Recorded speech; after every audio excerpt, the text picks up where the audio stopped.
Hello, I'm Elaine and welcome to Stories, Science and Secrets, episode 10. If you haven't heard our previous episodes, please go back to episode 1 now, where our extraordinary story begins. Before we get into today's episode, I just wanted to take a quick moment to ask you to subscribe to our podcast and leave us a rating or review. This really helps us get found by new listeners. Also, if there's anything we talk about in the show and you'd like to see pictures or videos, be sure to check out our social media pages. We post all sorts of bonus content in there, and you can learn even more about the topics we discuss in the podcast. All the links are in our story notes. Now, where were we? On board the massive Herculous Bird, Moog, Rockford and Patrick are flying to the centre of infinity. Meanwhile... And we now have confirmation that dogs are disappearing in New Zealand. Some unconfirmed reports before, of course, but now this is official. New Zealand, of course, the last major landmass which up until now had remained unaffected. No news yet from Samoa and other outlying islands, but the situation is, of course, changing by the minute. Back in the world, the dogs had nearly all gone, and everyone was going crazy.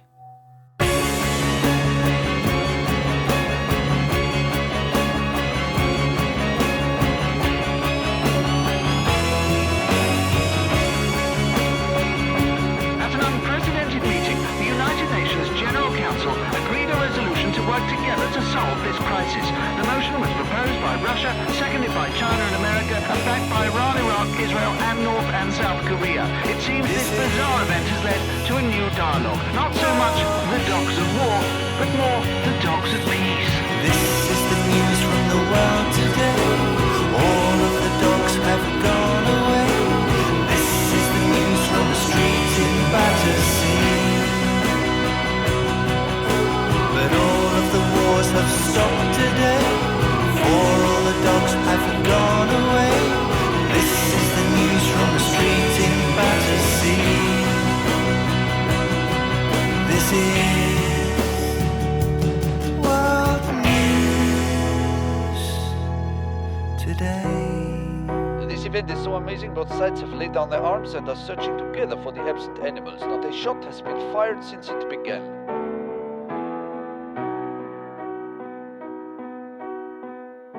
And now the weather. I bet it's hot again.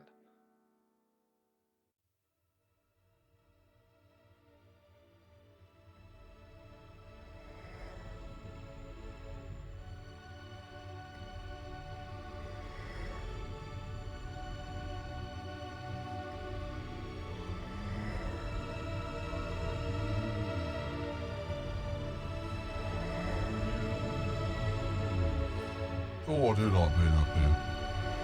What of you? Wish I could go a bit faster. Don't dare. Just don't dare. Oh, I'm going to glide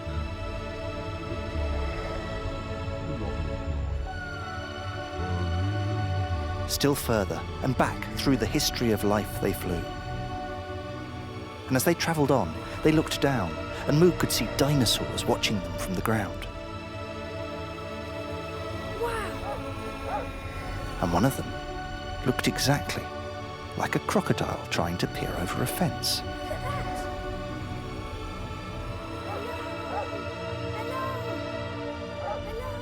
And then at last, there were no big creatures at all. Down below, swamps teemed with bizarre things, trilobites and ammonites and microscopic weirdnesses, primitive creatures from long, long ago. But Moog was still thinking about what Herc and Patrick had told him. And as he contemplated infinity, their words played around and around in his head.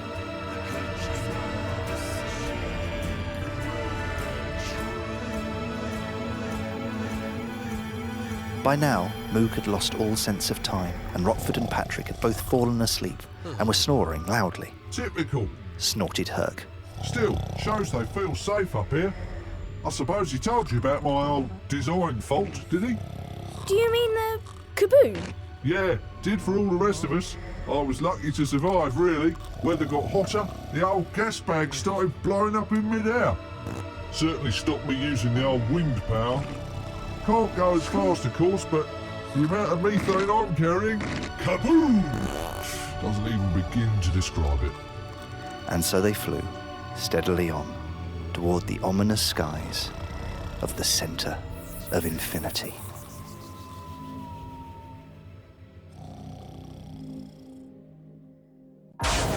Suddenly, as the life below became scarce, the land became jagged and violent.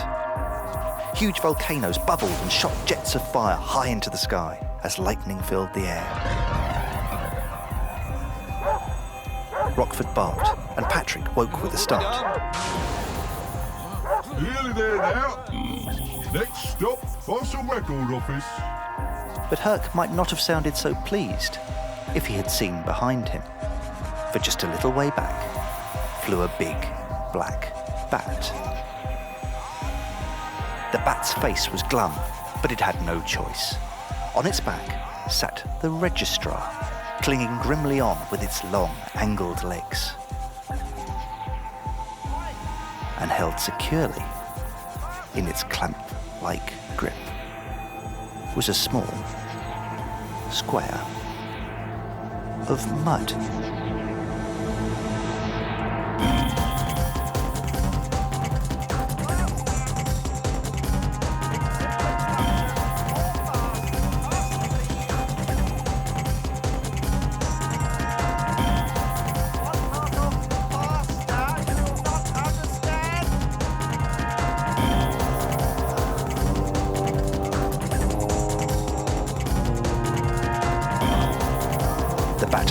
Flying such a long way and was complaining. Don't be so lazy, said the registrar. You can navigate the best route. No, I can't, moaned the bat. My echo doesn't work. Hopeless. That's why I'm here. Go into the side of the cave and bang. Well, make an effort for once. This print wasn't sent along the river with the others. Terrible oversight. This is all very unusual.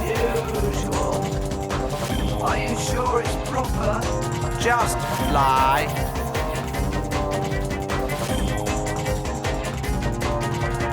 And so the bat continued the chase in silence.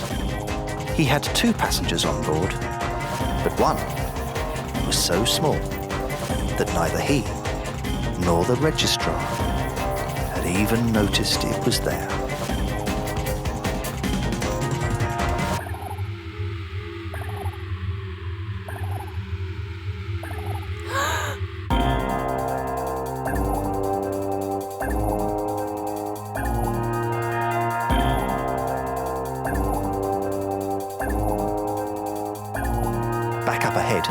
Gasped as there, on the horizon, at the very centre of infinity's swirl, stood a mighty stone structure. It was odd, but he was sure he'd seen it before.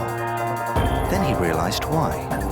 It looked a bit like Battersea Power Station, with its 4 great circular towers. But these towers were bigger, much bigger. These reached for miles up into the sky, and Moog realised that they had arrived at the Fossil Record Office.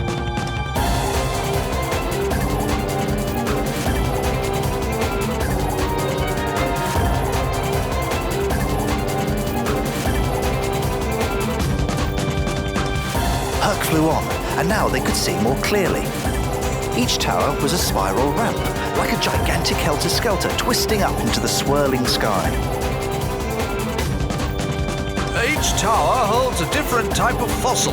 One for plants, one for fish, one for insects, and one for reptiles, birds, and mammals. A whole tower? Just for insects? Oh, you'd be amazed how many there are.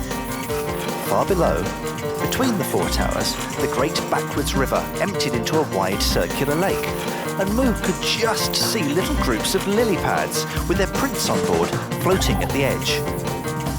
At the centre of the lake, the water was spinning. Moog could see it twisting around faster and faster before it disappeared down what looked like a huge plug hole in the middle. The centre of this was black and dead, and it was as if everything, even the sound, was being sucked down into it.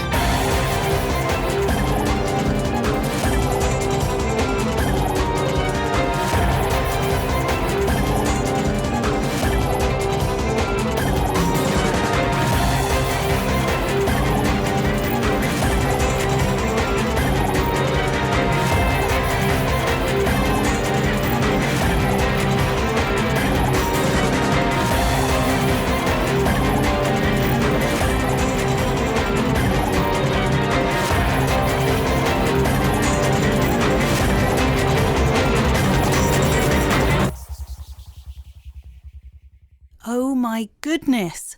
What is going to happen?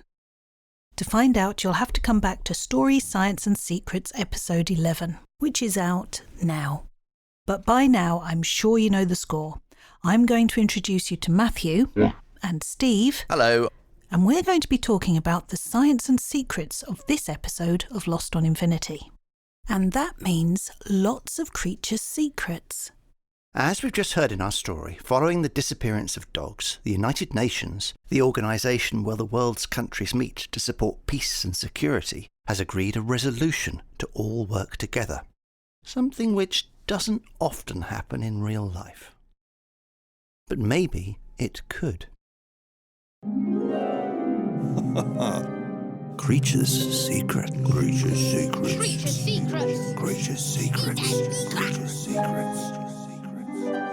What? Creature secrets. Ooh. The story of African wild dogs and how their sneezes can help the world live in peace and harmony. African wild dogs live in packs, but they don't have a single leader. Instead, they have a fairer, more democratic way of deciding what their pack will do. More senior dogs have a bigger influence, but their decisions are made together as a group, and they do this by using their sneezes. African wild dogs use what scientists call sneeze voting. Before they make a decision to move, to hunt, to search for water, they get together and sneeze. And the number of their sneezes acts as votes towards a group decision. Importantly, if a less senior dog starts the sneezing, a minimum of 10 sneezes are needed to get agreement and make something happen. On the other hand, when a senior dog starts the sneezing, only 3 sneezes are needed for action. And this gave one biomimicry expert, Ebenezer Wikina, an idea. Could the behaviour of African wild dogs be used as a guide to improve the voting system at the United Nations?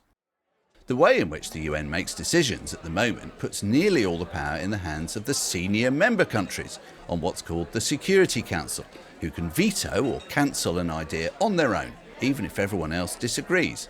And this seems very unfair, as it puts complete control in the hands of a few big countries.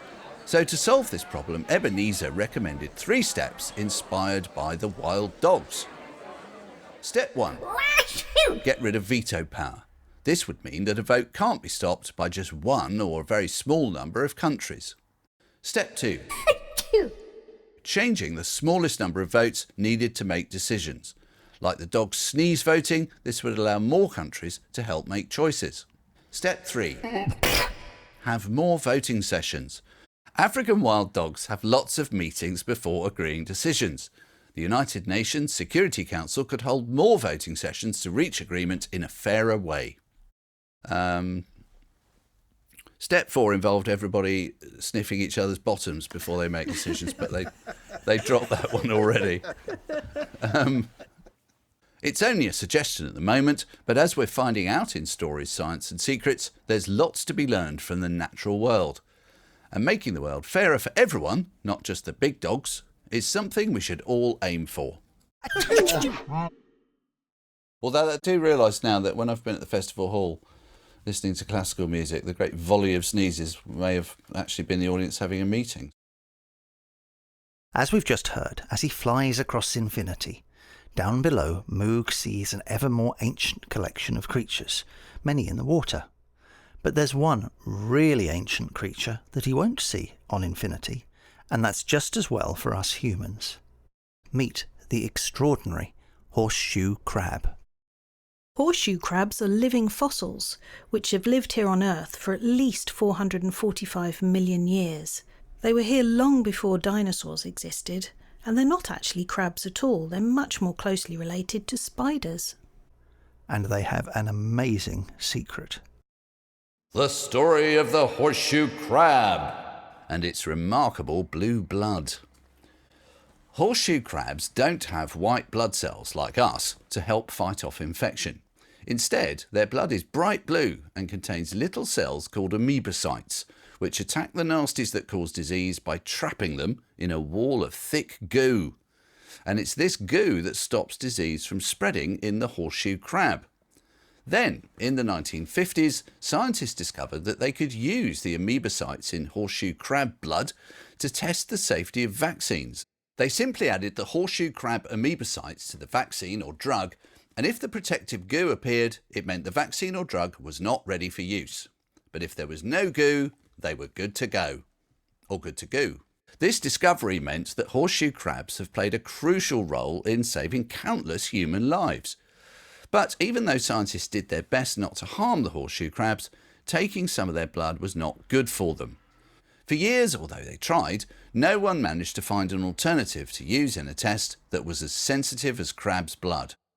But finally, in the 1990s, biologists created a synthetic man-made alternative. So now, although some countries are still using horseshoe crab's blue blood, many more are now turning to this new synthetic alternative, saving countless more lives. And it's all thanks to the horseshoe crab. In the last episode of Stories, Science and Secrets, we were talking about the hullabaloo and unusual animal names, which got us to thinking, what other strange names are there in the animal kingdom? Hi, I'm Steve O'Radio with this week's countdown of the world's top 10 weirdest animal names. In at number 10, Sparkle Muffin. Not a girl band from Essex, but a brightly coloured spider from Australia. Number 9, Spiny Lumpsucker. Prickly fish that, you've guessed it, sticks to things. Straight in at number 8, the Pink Fairy Armadillo. Big on the Latin scene from Argentina, it's a speedy burrower that really digs. At 7, Tasseled Wobbegong. Big in the 70s, this carpet shark from Australia hides in shallow coral reefs, waiting to surprise its prey by shouting, "Hi, I'm Tasseled Wobbegong." Not move at 6, it's the king of herrings. He's not lonesome tonight because he's the world's longest bony fish. Thank you very much. At number 5, it's sarcastic Fringehead with his big mouth and feisty attitude. This fish really, really is amazing. Honestly. Getting down at 4 are the raspberry crazy ants. Born to be wild, these guys are famous for chewing electrical wires with shocking results. Get it? Shocking results. Up 1 at 3 is Pleasing Fungus Beetle. Famed for their bright psychedelic colours, man. These dudes just love to munch on fungus. A new entry at 2 is the Paradoxical Frog. With tadpoles longer than adults, this frog plays tricks with its growth cycle. Watch out for the new concept album, Metamorphosis Parts 1 to 3. Out soon, pop pickers. But now, for the 23rd week at the top of the charts, it's Screaming Hairy Armadillo. Seems we can't get enough of their hairy backs and spooky screams. So that's it. Join us next week for the new countdown of the world's weirdest animal names. In this episode, we've just met the giant bat, on which the registrar is chasing the Herculous Bird and his passengers back to the centre of infinity. Now, as you might have noticed, this particular bat is not the cleverest of creatures. But in real life, bats are absolutely amazing. And here are just some of the reasons why. The story of bats and how their biomimicry marvels. There are many inventions that have been made possible thanks to the study of bats. Here are just a few. Sonic super mammals. By making really high-pitched noises and listening to the echoes that bounce back, bats can navigate effortlessly, flying and catching their prey in the darkness. By studying this echolocation, scientists have developed machines that can scan spaces, including inside our bodies, and devices to navigate like the sensors used in self-driving cars. Sugar champions. Fruit bats only eat fruits super rich in natural sugars, and yet the sugar levels in their blood stay normal. Studying these bats has led to better monitoring for people with diabetes, a condition that means there's too much of a sugar called glucose in the blood. With the bats' help, managing these glucose levels is now easier. Aerial experts. When it comes to flying, very few creatures can match bats. Their flexible wings and amazing manoeuvrability have inspired the creation of a new generation of drones for search and rescue missions in difficult places. all these remarkable talents and inventions, and these are just a few of the amazing ideas inspired by bats. So, as Moog has just realised, the Fossil Record Office looks a little bit like Battersea Power Station, with its 4 great towers reaching up into the sky. We've already talked a bit about Battersea Power Station in Stories, Science and Secrets, but we thought this would be the perfect time to tell you a bit more about this amazing building. So we're delighted to welcome someone from Battersea Power Station who can tell us a little bit about the building's history and what it is now. And so I'll let her introduce herself. Hello, I'm Sarah Banham. I am Head of Community and Sustainability at Battersea Power Station. And can you tell us a little bit about the history of Battersea Power Station? Battersea was a coal-fired power station, closed down in the 1980s as part of getting rid of power stations in central London.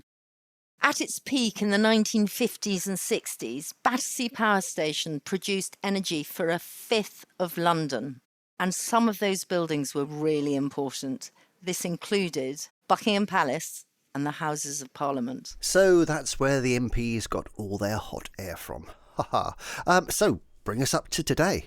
Battersea Power Station today has been transformed into an area of shops. There's cinemas, theatres, people live here, people work here. Over 5,500 people are now working at Battersea Power Station.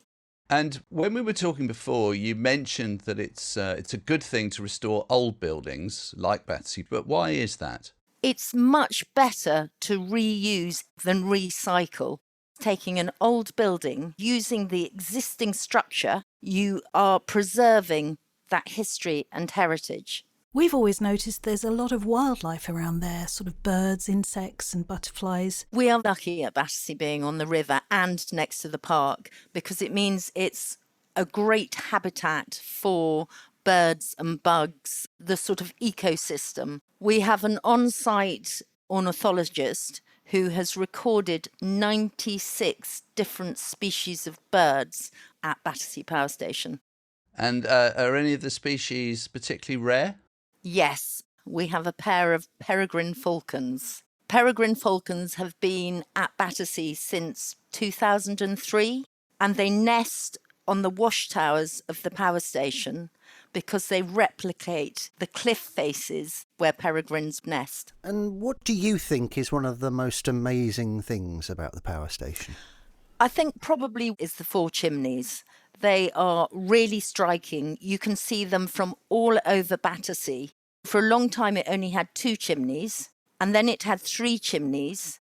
And there was a gap of 14 years before the last chimney went on in 1955. With just 2 chimneys, it looks really strange, but with 3 chimneys, it looks a bit like a plug. Now, we're talking a lot about something called biomimicry in this podcast, and I know you've included something called biophilia in the power station's design. So what is that? It's very important when you design a new town centre, like we have at Battersea, that you incorporate nature into that design, and it needs to be real nature, just not a piece of grass you're not allowed to walk on, but it has to be grass that moves, trees that move. We have bird boxes, bug hotels, and we encourage nature because nature is very good for us, and that is the concept of biophilia. So we've always loved Battersea Park. It's a great place for kids and families. But can you tell us more about the power station? Because it has changed quite a lot. As well as all the open space to play, and there's also an amazing new play park. There's lots to do with the cinema, the theatre, and just looking at the power station building itself. We have an exhibition that tells the history of when the power station closed to what it is today and some of the mad ideas. And there's a rather uplifting feature at the power station, isn't there? There is indeed. If you're a fan of heights, you must go and visit Lift 109. This is a glass elevator that goes inside the northwest chimney. The lift goes up the chimney and then pops out at the top with 360-degree views of London. It's amazing. That's fantastic, Sarah. Thank you so much for joining us. Battersea is an amazing place to visit, and it's so much easier now with tube connections and all sorts of things. So if you're in London, or even if you're coming to London, we really would recommend it. Battersea Park and Battersea Power Station, both well worth a visit.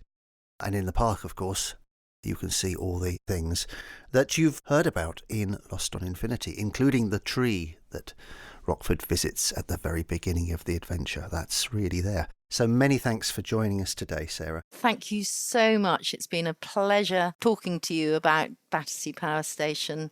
Thank you. Bye-bye. Lovely to meet you. Thank you very much, Thanks. Sarah. Thank you. Bye now. Bye. So that's nearly all for Story Science and Secrets, episode 10. But we'll be back next week with episode 11 and the next part of Lost on Infinity. But before we go, we've had a request for a birthday shout-out for a very special listener called Lolly. And so, although he's very busy and he rarely does requests, here's her favourite character to deliver the message. I don't normally like the word happy, but happy birthday, Lolly.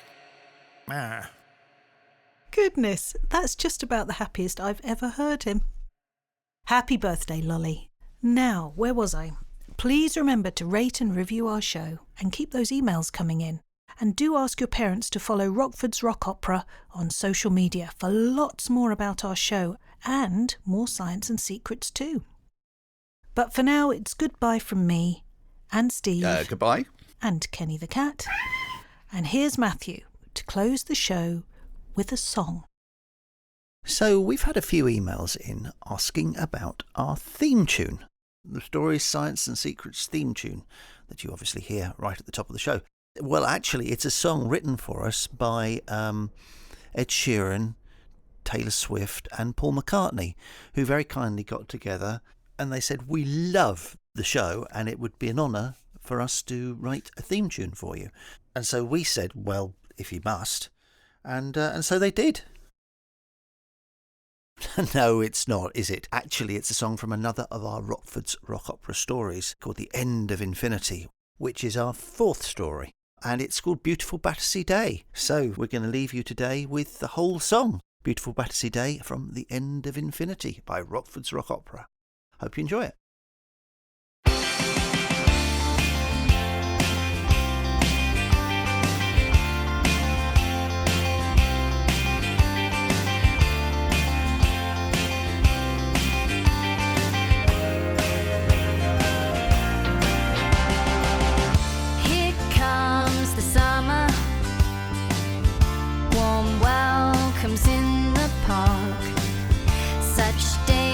Of wonder should live inside our hearts. Welcome the flowers, join in a hip